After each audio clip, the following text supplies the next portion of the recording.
수요일 밤 예배에 여러분들이 이렇게 성경 공부한다라는 마음을 조금 이렇게 가지시면서 우리 예배 참여하셨으면 좋겠어요. 그래서 이제 구약의 한 달을 공부하고 그 다음에 신약을 한 달 공부하고 또 중간중간에 주요 주제를 가지고 그렇게 공부하는 이렇게 3개월씩 이렇게 좀 패턴으로 돌아가는 그런 시간입니다. 그래서 구약은 보세요. 창세기, 출애굽기, 그 다음에 레위기, 민수기, 신명기, 여호수아까지 공부했어요. 지난달까지.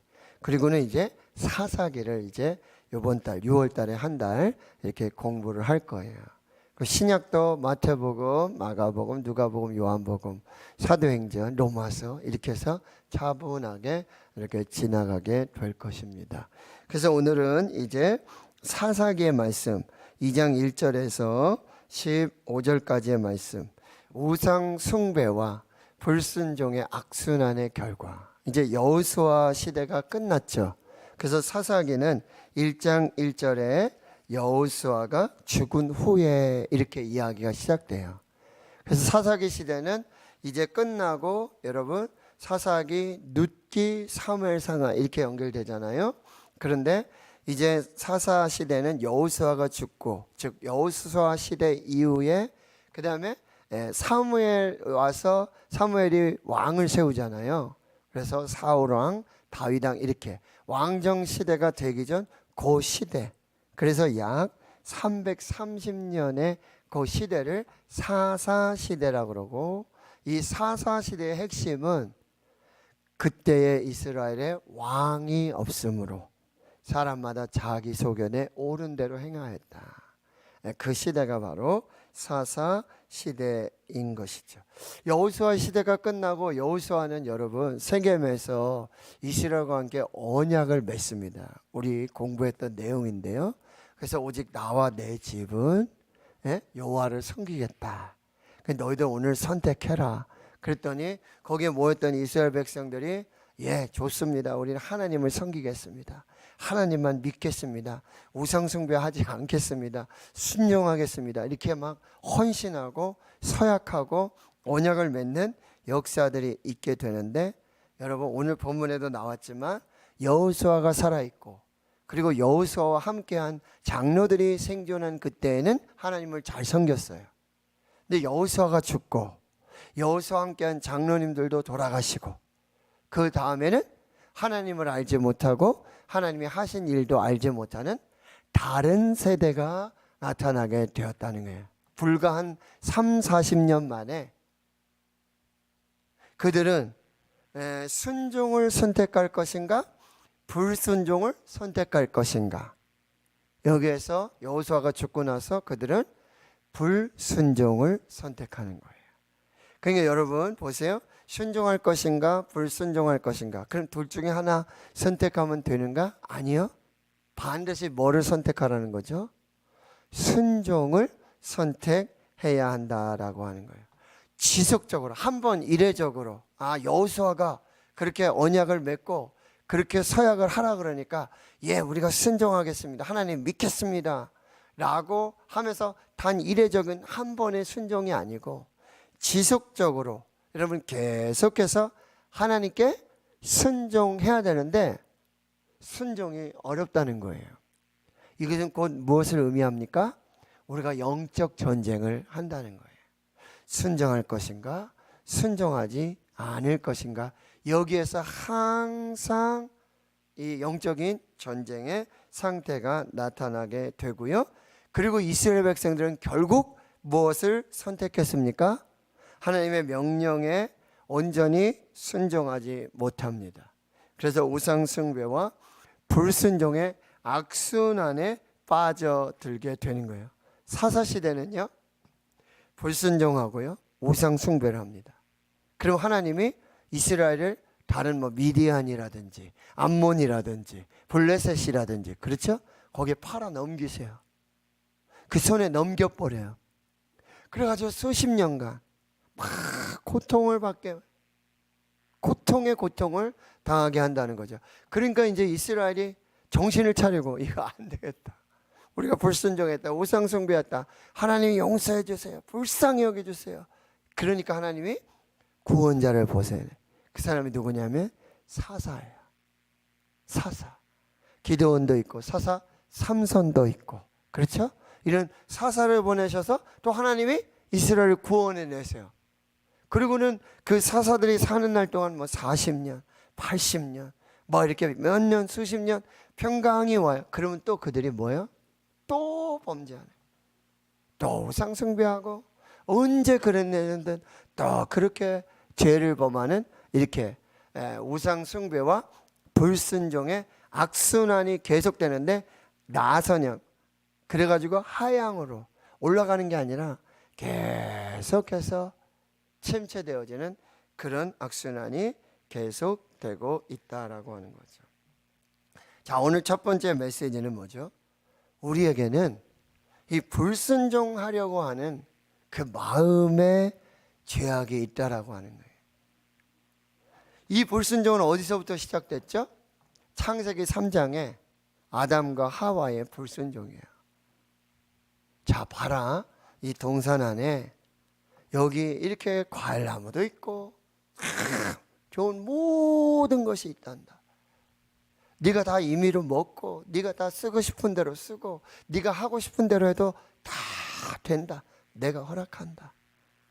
그런데 이 동산 중앙에 있는 선악을 알게 하는 나무와 생명나무의 열매는 먹지 말아라. 그러면 반드시 죽는다. 뱀이 근데 꼬임을 하게 되는 거죠. 결국 불순종을 선택하는 거예요.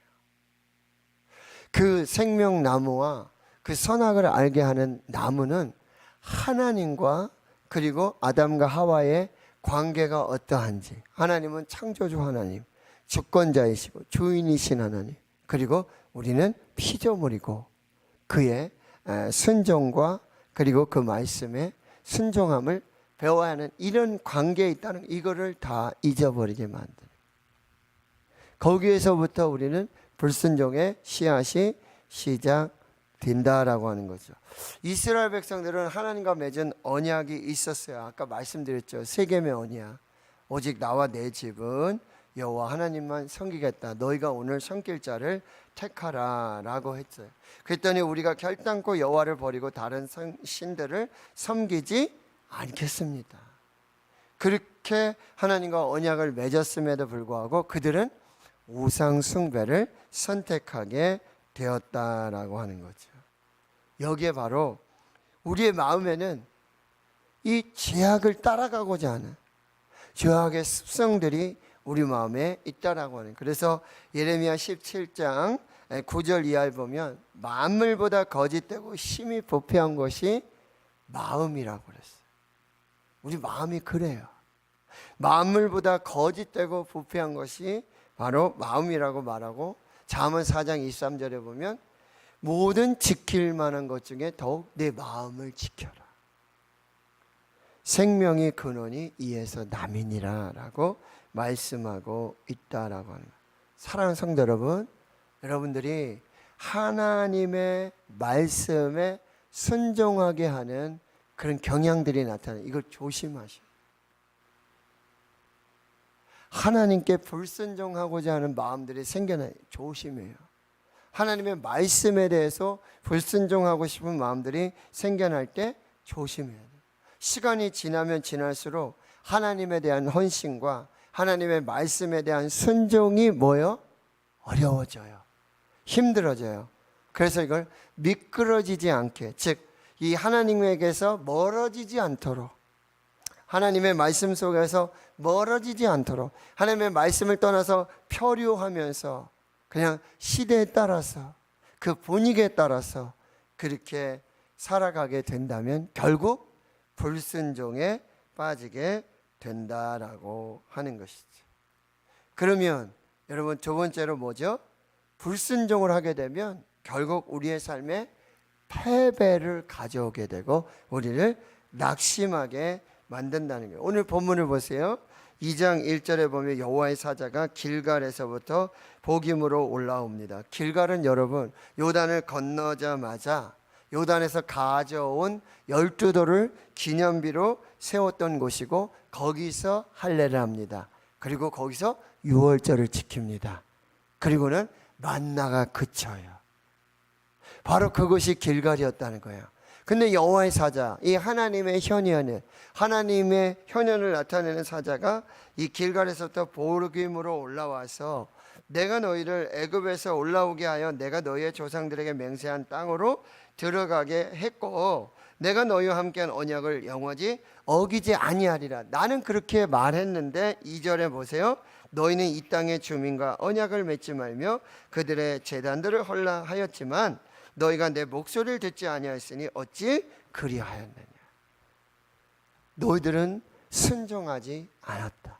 너희들은 불순종했다. 그러면 여러분 3절에 가보면 결국 이스라엘 백성들은 이 불순종으로 말미암아 엄청난 대가를 치르게 됐다는 거예요. 이 불순종으로 말미암아 엄청난 대가를 지불하게 됐다는 거예요. 그게 뭐죠? 3절에 보면은 너희가 쫓아내지 아니한 그들이 너희 옆구리에 뭐가 된다고요? 가시가 들고 그리고 너희에게 올무가 되는 그 불순종의 대가가 나오게 되고요. 결국 그 이야기를 듣고는요 백성들이 소리 높여 울게 됩니다.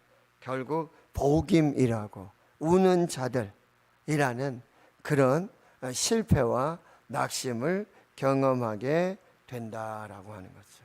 여러분 하나님께서 우리에게 요구하시는 건 딱 한 가지예요. 뭐죠? 하나님의 말씀에 그대로 순종하는 것입니다.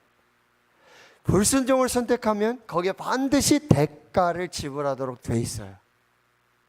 그리고 우리 삶에 슬픔과 낙심을 경험할 수밖에 없다라고 하는 거죠. 그런데 여러분 그 불순종이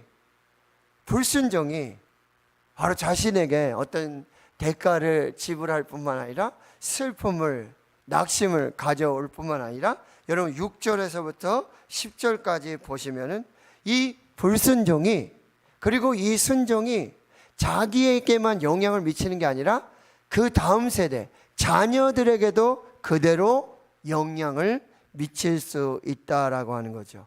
6절을 여러분 다시 보세요.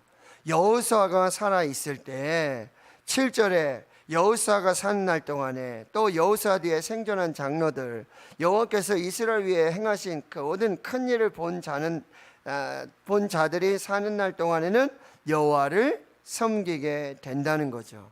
여호수아 시대 여호수아가 살아 있을 때 그리고 여호수아와 함께 했던 장로님들이 살아 있을 때는 이스라엘 백성들이 뭐요? 하나님께 헌신하고 하나님의 말씀에 순종하고 그렇게 믿음으로 살았다는 거예요. 누굴 보고요? 여호수아를 보고 그리고 여호수아의 신앙 교육을 통해서 그렇게 살 수 있었다라고 하는 거죠. 그런데 여러분 8절에 보세요.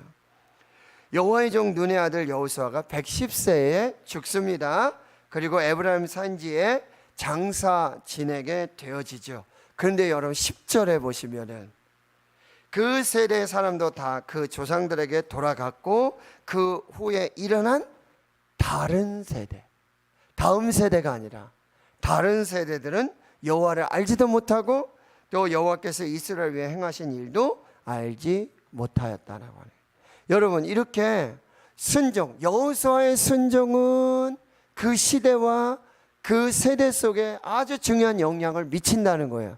그런데 불순종은 그 세대뿐만 아니라 다음 세대까지 그 자녀들의 세대까지도 여러분 영향을 미칠 수 있다라고 하는 것이죠.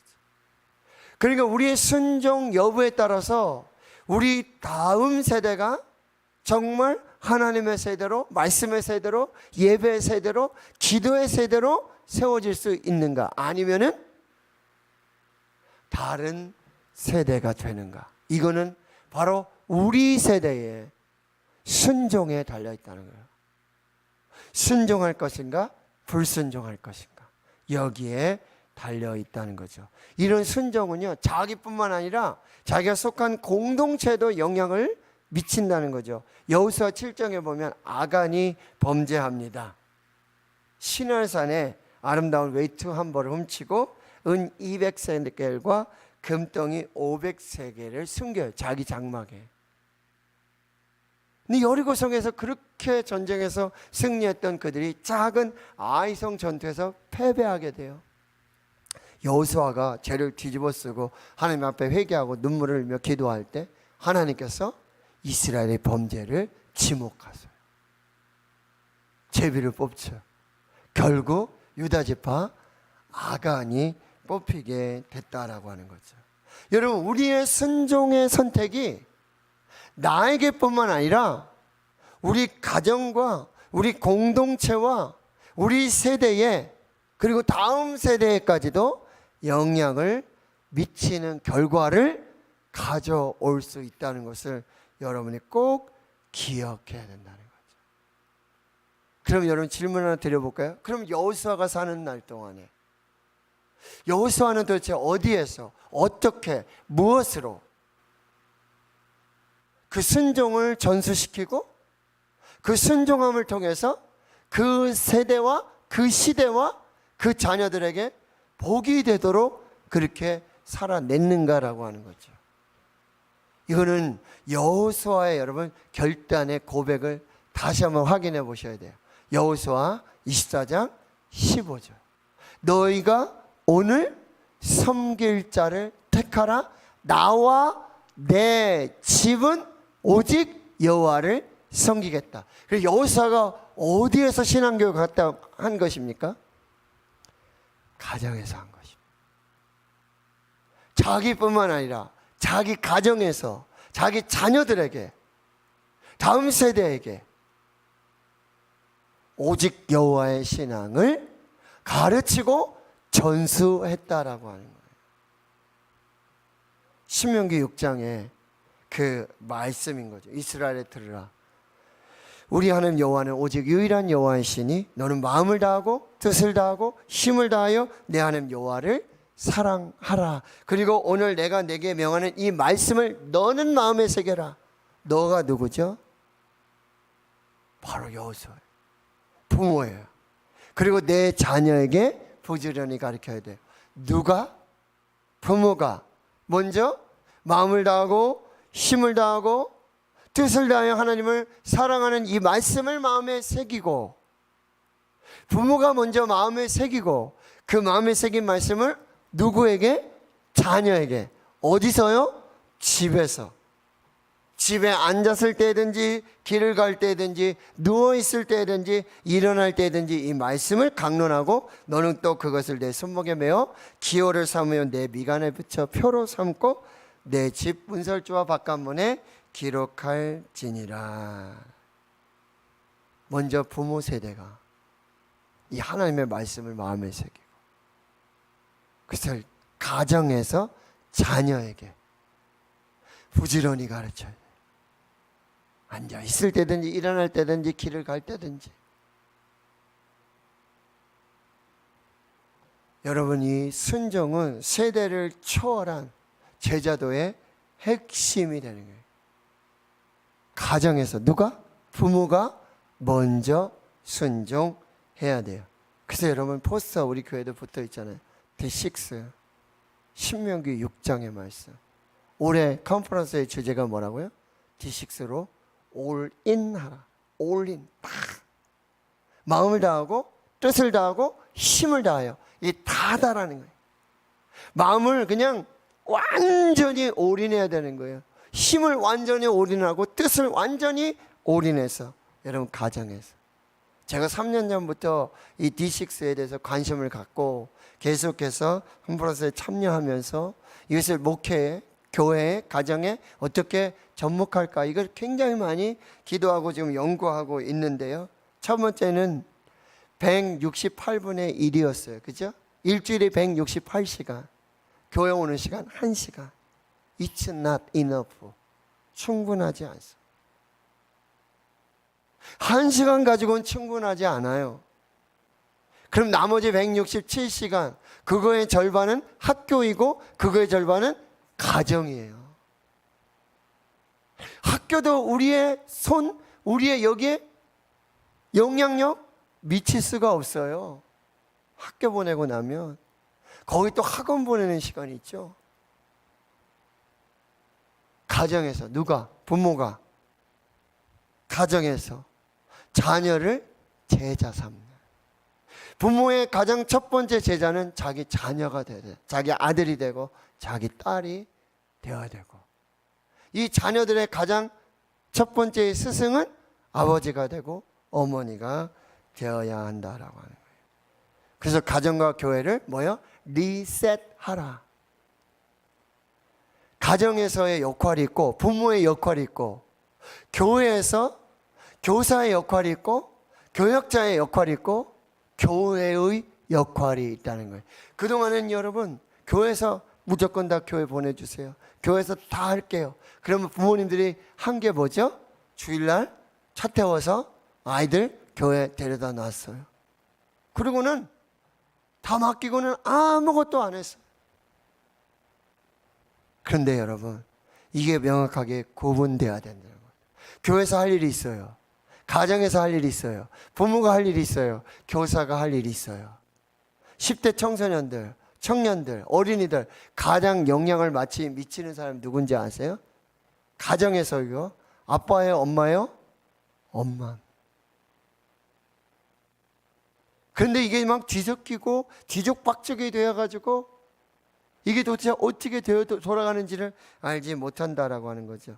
그리고 올해 3년째는 all in 해라는 거예요. 마음과 뜻과 힘을 다해 all in 해라.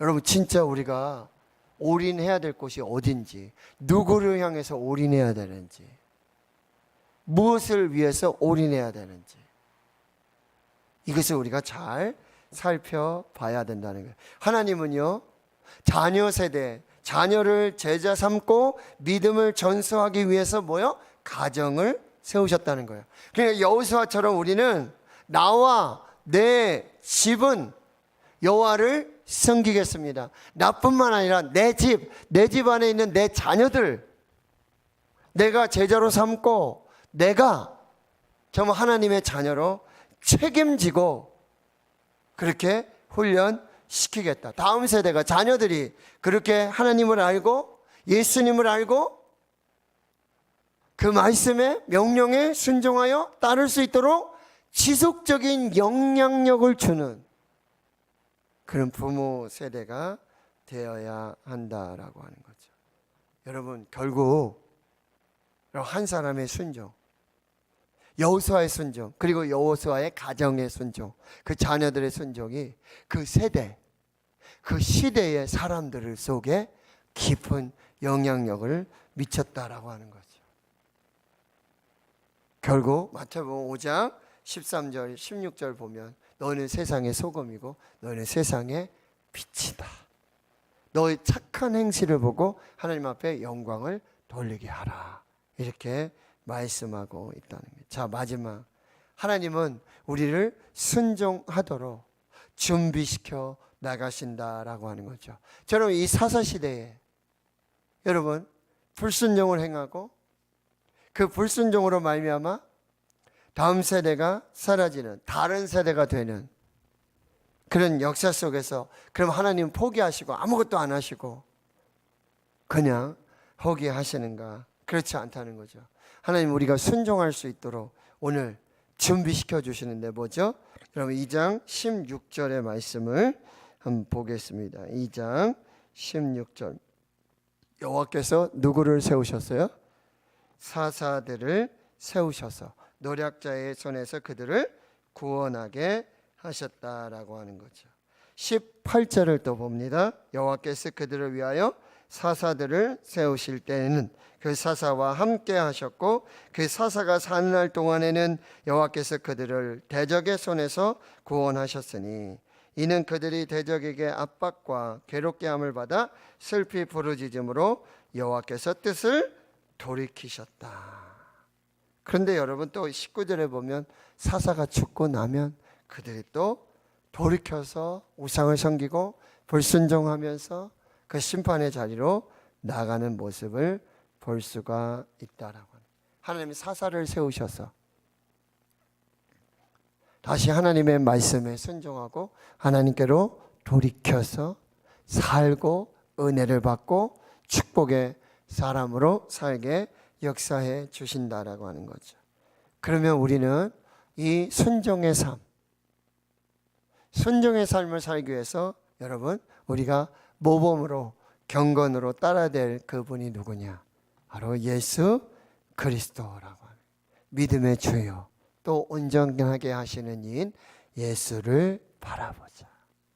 예수를 바라보며 예수님을 따르며 그 참된 순종의 또 경건한 삶의 모범을 따라가는 저와 여러분이 되어야 한다. 그 다음엔 또 뭐예요? 이 순종을 따라가기 위해서 순종하기 위해서 시편 119편 11절 내가 주께 범죄하지 아니하려 하여 주의 말씀을 내 마음에 두었나이다. 이 말씀 여러분 꼭 기억하세요. 말씀을 마음에 새기세요. 말씀을 읽으시고 말씀을 묵상하시며 말씀을 암송하시면서 이런 말씀을 새기세요. 내가 주께 범죄하지 아니하려 하여 주의 말씀을 내 마음에 두었나이다. 그 전에 여러분 119편의 8절입니까? 6절 7절 청년이 무엇으로 그 행실을 깨끗하게 할 수 있을까? 오직 주의 말씀만 따를 뿐이다. 청년들이 새벽기술과 같은 거룩한 세대로 생명의 세대로 은혜의 세대로 축복의 세대로 설 수 있는 유일한 비결이 뭐예요? 주의 말씀을 두는 거예요. 그래서 여러분 MRP 기도를 하시는 거예요. YIP, CIP 하는 거예요. 말씀 가지고 기도하는 거예요.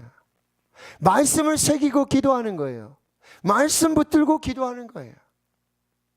하나님의 말씀은 1.1핵도 틀리지 않아요. 푸른 마르고 꽃은 시드나 하나님의 말씀은 세세토록 영원토록 무궁하느니라. 말씀 붙들고 기도하면 내 정욕대로 구하지 않습니다.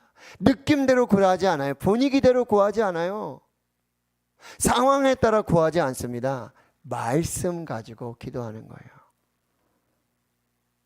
커피 브레이크 하셔야 돼요. 말씀을 새겨. 성경 읽으시고 말씀을 새기는 그 묵상의 훈련을 계속해서 해야 돼요. 더 이상 말씀이 없이는 살아갈 수 없는 여러분 영적 그런 곤고함을 경험하셔야 돼요. 세상에 아무리 좋고 편하고 편리하고 풍성하고 돈 많고 차 좋고 집 크고 거기에서 오는 여러분 영적 빈곤함을 경험하셔야 돼요. 이거 아무것도 아니라구나. 하나님 한번 불면 다 떠나가고 한번 치시면 다 무너지는 그거 붙들고 사는 게 그게 복이 아니라 변하지 않는 하나님 그 말씀 붙들고 말씀을 새기고 말씀으로 인한 평안 말씀으로 인한 감사 말씀의 그 기도로 나아가는 것. 다윗이 왜 골리앗을 어떻게 이겼습니까? 말씀을 마음에 새기고 말씀을 묵상하며 찬양하며 기도하며 예배하는 그 삶이 물맷돌이 되어져서 다윗을 물리치는 그 생명의 도구가 되었다라고 하는 것입니다. 말씀이 딱 있으면 이게 순종해야 될지 불순종해야 될지 여러분 아무런 헷갈리지 않아요. 말씀이 딱 있으시면 이게 순종해야 될 일인지 순종하지 않을 일이 헷갈리잖아요. 뭐예요? 내가 오늘 예배를 가야 되나? 예배를 드리지 말아야 되나? 내가 오늘 기도해야 되나? 기도하지 말아야 되나? 여러분 말씀이 들어가면 말씀 위에 서 있으면 이게 헷갈릴 일입니까? 에? 오늘 예배를 드릴까? 예배를 드리지 말을까? 이거 헷갈릴 일이에요? 하나님 말씀은 뭐라고 말씀하시는 거예요? 내가 오늘 선을 행하는 게 맞을까? 아니면 악을 행하는 게 맞을까? 이게 헷갈릴 일이에요? 말씀만 있으면 하나도 헷갈리지 않아요. 내가 오늘 전도하러 갈까? 아니면 내가 오늘 뭐 할까?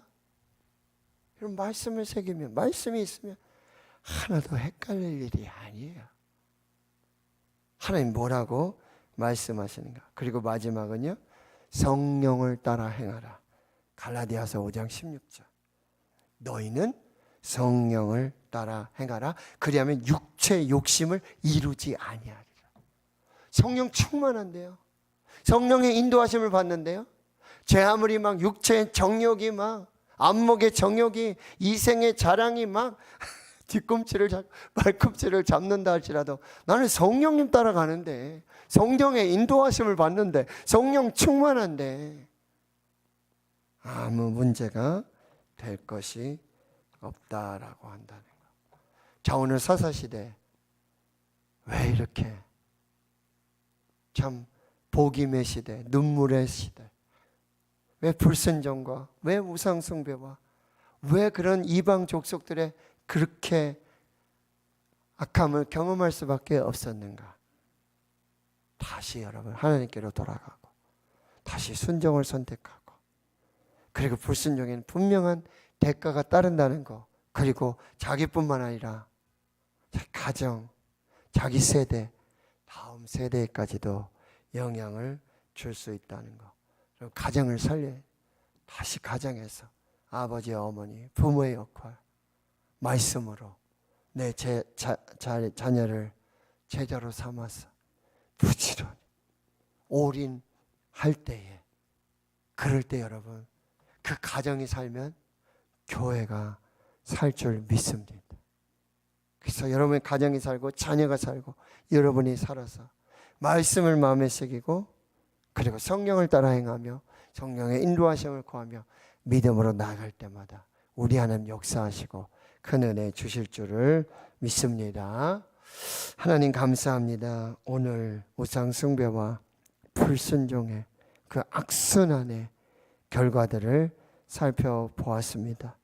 우리 마음은 얼마나 죄악이 많은지 불순종하는 그 악한 마음들 다 버리게 주여 도와주시고, 결국 불순종은 우리 삶을 패배시키고 우리 삶의 낙심, 낙담, 눈물, 슬픔을 가져오는 그 불순종의 대가가 얼마나 큰지, 그 결과가 무엇인지를 주여 알게 주여 도와주시고, 우리의 순종이 모든 세대의 자녀들에게 영향이 될 수 있다라고 하는 것, 다음 세대가 될런지 다른 세대가 될런지 우리 부모 세대의 순종에 있음을 주여 마음에 새기게 하여 주시고, 우리 가정에 살게 하시고, 가정에서 부모가 자녀들을 첫 번째 제자로, 자녀들은 부모님이 첫 번째 영적 스승이 될 수 있도록, 가정의 신앙교육의 도구는 오직 말씀, 오직 성령의 은혜, 오직 기도로 그렇게 세워갈 수 있도록